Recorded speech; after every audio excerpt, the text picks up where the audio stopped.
Setelah Anwar Usman dicopot, kini pencalonan Gibran semakin disorot sebagai cawapres Prabowo Subianto. Kita akan bahas lengkapnya dalam dialog bersama dengan sejumlah narasumber yang sudah hadir di studio kami.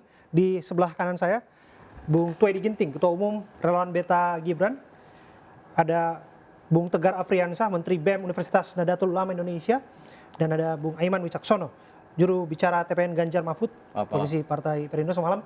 Dan juga di sebelah kiri saya ada Bung Pangi Syarwi Caniago, Direktur Eksekutif Foxfall Center. Selamat malam, Bapak. Malam semuanya. Oke, sebelum kita berdiskusi, kita dengarkan sejenak apa tanggapan dari Anwar Usman yang tadi yang menyampaikan responnya setelah dirinya diberhentikan sebagai Ketua MK. Ia menyebutkan bahwa dirinya difitnah dan dipolitisir. Kita dengarkan bersama. Fitnah yang dialamatkan pada saya terkait penanganan perkara nomor 90 garis miring PUU garis datar 21 garis miring 2023 adalah fitnah yang amat keji dan sama sekali tidak berdasarkan atas hukum dan fakta.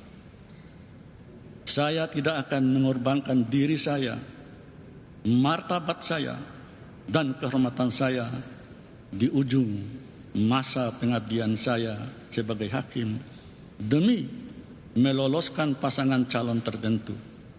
Lagi pula, perkara pengujian undang-undang hanya menyangkut norma, bukan kasus konkret.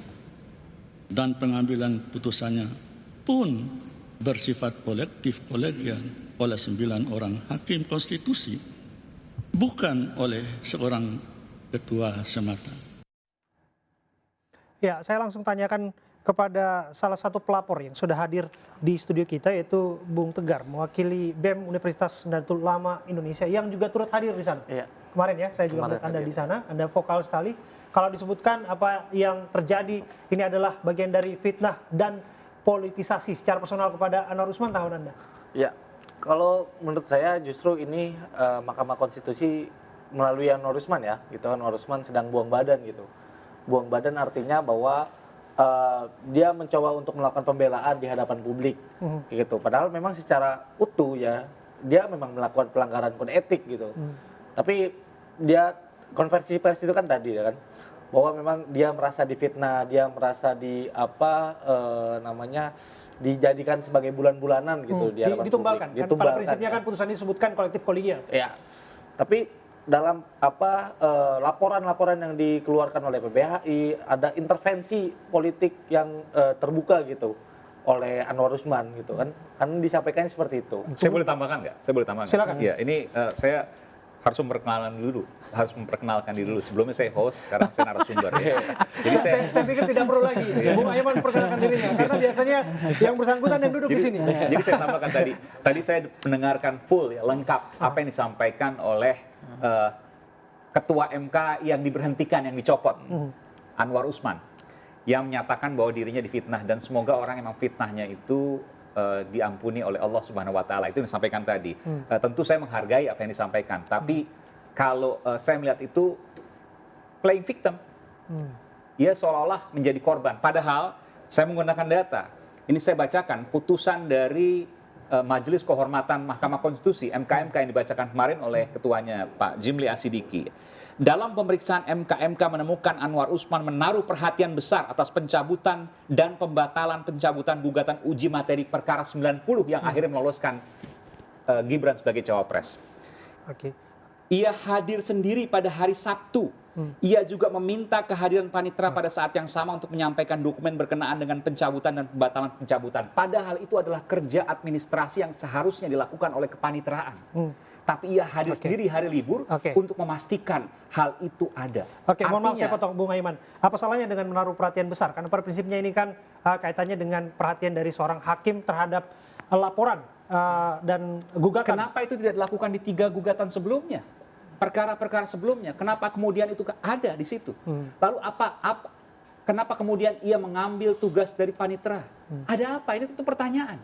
Dan ini dijadikan sebuah kesimpulan oleh Majelis MKMK bahwa ada hal yang luar biasa yang dilakukan oleh hakim konstitusi yang bernama Anwar Usman di sana. Oke. Ini sebuah hal yang mengusik logika kita bahwa ada sesuatu yang janggal yang dilakukan oleh Pak Anwar Usman untuk meloloskan dugaannya ya, untuk meloloskan keponakannya. Sang paman meloloskan keponakannya. Oke, saya ke Bang Tuedi ya, Bung Tuedi. Kalau Anda melihat bagaimana respon terhadap apa yang disampaikan oleh Bung Aiman tadi, ini kaitannya dengan perhatian besar. Sesungguhnya kan yang bersangkutan sudah dicopot sebetulnya. Tapi apakah betul kita bisa langsung menafsirkan perhatian besar yang dimaksudkan adalah intervensi secara politik terhadap gugatan persyaratan batas minimum usia capres-cawapres? Wajar saja kalau Bang Aiman menyampaikan itu, karena posisi beliau itu sebagai juru bicara tim pemenangan nasional Ganjar dan Mahfud yang Saya bicara dengan berbeda. suara nurani, Bung Tuedi, bukan bicara soal bagian dari kepentingan yang lain. Tapi saya bisa bicara bahwa kepentingan yang lain juga tentu ini bicara soal nurani, sehingga nurani itu berbicara. Nah, itu logika sederhana tadi sebetulnya. Ngapain weekend-weekend? Itu kan urusan administratif yang harusnya bisa diwakilkan sampai harus melakukan. Dan bukan tugas hakim Mahkamah Konstitusi, tapi tugas dari kepaniteraan. Oke, silakan, Begini, Bung Tuedi. kalau kita lihat secara keseluruhan putusan MK itu dinyatakan bahwa 9 hakim ini melanggar kode etik. Betul, secara keseluruhan. Secara keseluruhan. Tapi yang menjadi pertanyaan adalah hari ini framingnya hanya tertuju kepada ketua MK. Bahwa seolah-olah ketua MK aja yang bersalah. Ini bahaya sebenarnya. Framing yang dilakukan ini ya bukan tanpa maksud. Yang mengatakan tidak bersalah siapa? Yang mengatakan bersalah siapa? Ini kan harus diluruskan. Yang mengatakan bersalah ini Framing yang Anda maksud dari siapa? Framing hari ini kita lihat di 1-2 hari terakhir ini yang disorot benar itu adalah dari 9 MK hakim MK yang bermasalah ini secara kode etik ini, tapi yang ditembak disasar full hanya ketua MK. Ya karena yang punya pelanggaran berat hanya Pak Anwar Usman, Bung Tuedi. Apakah Anda tidak menyaksikan yang kemarin? Kalau kita lihat putusan MK Yang punya, saya tanya ke Bung Tuedi, yang punya pelanggaran berat siapa? Hanya satu hakim yang bernama Anwar Usman. Lalu Anda mengatakan bahwa hari ini hanya tertuju pada Anwar Usman saja. Ya jelas dong yang pelanggaran berat siapa? Sebenarnya, Hanya satu. mohon maaf Bang Eman, kalau seandainya tidak ada kaitan Pak Anwar Usman dengan Pak Jokowi, tidak akan seperti ini sebenarnya. Saya pikir tidak menyebut-nyebut Pak Jokowi kemarin di putusannya. Artinya ini murni dari apa yang kemudian dilihat Jadi oleh begini, hakim Pak. MK, oleh majelis MK. Sebenarnya ini upaya-upaya yang dilakukan untuk menyasar MK sebagai institusi ini sebenarnya kan ini hanya target antara aja sebenarnya kalau kita boleh jujur gitu. Ini di framing sedemikian rupa kan untuk merontokkan kewibawaan MK sehingga dia delegitimate sehingga apa putusannya juga tidak legitimate. Yang tujuan akhirnya apa? Ya Gibran nggak bisa jadi maju sebagai cawapres. Kenapa itu dilakukan? Karena kalau cawapresnya adalah Mas Gibran berpasangan dengan Pak Prabowo kan menang. Dan itu mengkhawatirkan oleh kelompok-kelompok yang punya kandidat berpotensi Tunggu dulu, kalah. Anda Itu langsung sebenarnya. jumawa apa benar langsung menang? Karena Aku ini kan yakin. masih kontestasi belum dimulai. Aku yakin. Dari mana Anda yakin bisa langsung menang? Survei membuktikan, ada beberapa survei terakhir. Survei yang mana? Survei LSI Oktober. Dengan berpasangannya Pak Survei yang terakhir, Prabowo. carta politika siapa yang menang? Tunggu dulu Bang Iman, tunggu dulu. Ya kalau bicara survei tergantung survei. Biarkan satu kalimat Anda habiskan sebelum Maksudnya saya bergeser begini, ke beberapa lembaga survei itu kan mengunggulkan pasangan Prabowo dan Gibran. Meskipun ada juga survei yang lain yang sebaliknya. Oke. Tapi ini kan dianggap potensi besar. Pasangan Prabowo Gibran ini sangat ditakut untuk menang gitu. Sehingga semua cara akan dilakukan untuk apa? Untuk mendelegitimasi pasangan ini. Karena apa? Orang akan sudah bosan menyerang Pak Prabowo. Oke. Tadi kalau udah ngobrol-ngobrol di luar dengan Bang Pangi tadi, ya orang tidak punya senjata lagi untuk menghantam Pak Prabowo. Jadi untuk merontokkan Pak Prabowo adalah apa? Dengan nyerang Gibrannya aja. Tinggal itu ruang yang paling hot untuk kita hantam. Tunggu sampai untuk di sana. meruntuhkan itu. Betul demikian. Apa bisik-bisik di belakang studio ini yang tidak bisa dibicarakan di sini? Dibuka saja. Saya bicara ke Bung Pangi. Kaitannya dengan hakim konstitusi yang secara keseluruhan ini diberikan teguran secara lisan. Tapi kepada Pak Arief Hidayat diberikan teguran tertulis. Kepada Anwar Usman dicopot jabatannya karena sanksinya berat, karena pelanggarannya berat. Anda melihat bahwa betulkah ini hanya berupaya untuk framing saja yang disalahkan seorang saja di sini Anwar Usman, atau bagaimana kita menjelaskan kepada publik? Iya Bang Abi, kalau menjelaskan ke publik, ini kan dianggap ini pelanggaran etik yang dilakukan MK ini kan MK ini kalau dari awal ini semuanya menurut saya hanya gimmick semua. Gimmick artinya tidak ada yang mengejutkan. Dan toh ini juga keputusan kok rasa-rasanya juga tidak akan menganulir atau teralienasi mengeluarkan Gibran dari gelanggang pertarungan. Nggak ada juga. Jadi yang dikhawatirkan tadi soal bahwa putusan ini akan mengubah, misalnya Pak Prabowo sudah harus menyiapkan siapa cawapres pengganti Gibran, kan nggak sampai ke sana. Bahwa ini memang betul-betul persoalan etik ya, pelanggaran berat. Jadi Gibran tetap jadi cawapres nggak? Tetap. Oke. Karena putusan 90 itu sampai sejauh ini kan tidak ada yang kemudian menghentikan langkah Gibran. Tapi saya harus masuk di bagian di mana ada disebutkan tadi, ini framing. Kemudian kalau kita mengutip apa yang disampaikan oleh Pak Anwar Usman, fitnah, seolah-olah bola panas hanya ada pada dirinya. Karena pada akhirnya kan putusan diambil secara kolektif kolegial dan semuanya bersalah. Sekalipun dirinya yang dititik beratkan sebagai Pak Anwar orang yang Usman dicopot ini jabatannya. kan saya termasuk orang yang dari awal nggak fair melihat beliau gitu. Karena selalu menyebut-nyebut nama Tuhan gitu. Jadi orang kalau integritas itu nggak perlu disebut nama Tuhan, demi Tuhan, saya tidak takut dengan siapapun, hanya dengan Tuhan. Kan yang kita pegang omongan. Tapi ternyata jangan-jangan Anwar Usman juga takut sama presiden, kan begitu.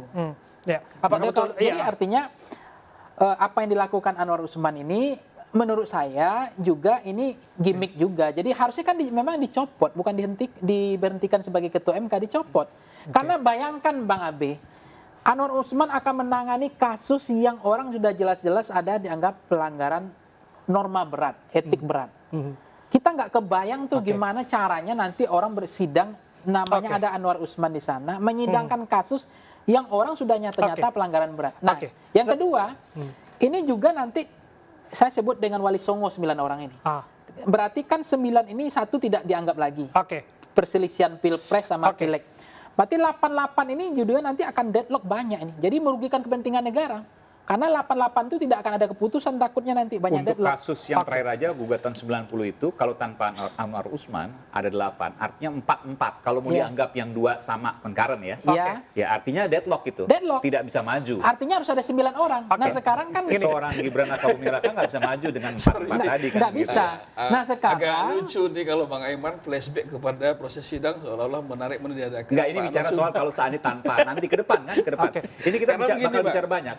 Ada gugatan pilpres dan lain sebagainya, dan itu akan dilakukan oleh Mahkamah Konstitusi yang hanya berjumlah nih 8, bukan 9 lagi. Karena begini, ini soal kita bicara soal gugatan sebelumnya ya di 90 itu. Kalau kita cek semua yang melakukan gugatan JR terhadap usia pasal 169 poin Q itu sebenarnya tidak ada pihak yang berkorelasi langsung dengan Pak Anwar Usman. Secara mahasiswa maksudnya? Nggak ada.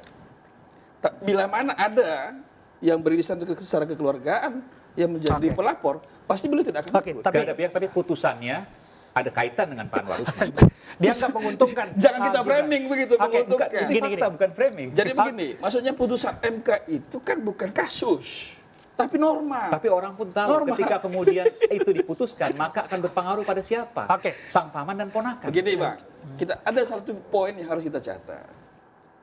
Salah satu kelompok penggugat pasal 169 poin Q itu apa? Siapa? Kepala-kepala daerah. Salah satunya adalah dari sekian banyak kepala daerah itu ada namanya Bupati Sidoarjo, Ahmad Mudlor. Usianya hari ini cuma 32 tahun. Dengan tidak adanya perubahan pasal itu, jangankan di Pilpres 2024, di 2029 tidak akan bisa maju.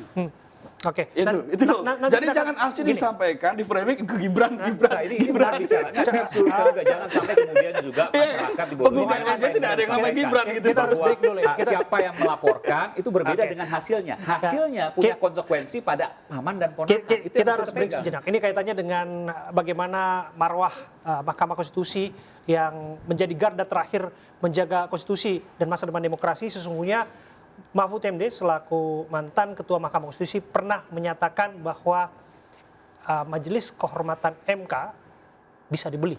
Benarkah? Kita akan bahas lagi.